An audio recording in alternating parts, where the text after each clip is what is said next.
केन्दुझर जिलार अधिष्ठात्री देवी हेउछन्ती माँ तारिणी।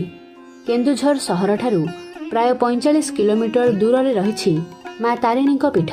प्रबादरे अछि घटगाँ रे थिबा एही तारिणी मंदिर को 1480 मसीह केन्दुझर तत्कालीन राजा गोविंद भंजदेव निर्माण कराइथिले।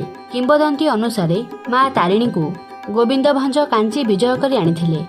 राजांक सह केन्दुझर राजबाटी को आसुथिबा समय रे शाळाबण रे रहि जाइथिले माँ। परे उक्त स्थान घटगाँ भावे परिचित होइथिबा बेले माँ को शाळाबणर राणी बोली मध्य कुहा जाइथाए। माँकर प्रिय भोग नड़िया और प्रिय फूल हेउछि नाली मंदार। एठाकार माँ को पूजक माने हेउछन्ती देउरी संप्रदायर। माँ दुर्गांक अन्य एक रूप होइथिबारु एठारे दशहरा अवसर रे स्वतंत्र नीतिकांति रे पूजार्चना करा जाइथाए। माँकर मुख्य पर्व हेउछि पणा संक्रांति। एही समय रे माँकर चैती मेला अनुष्ठित होइथाए।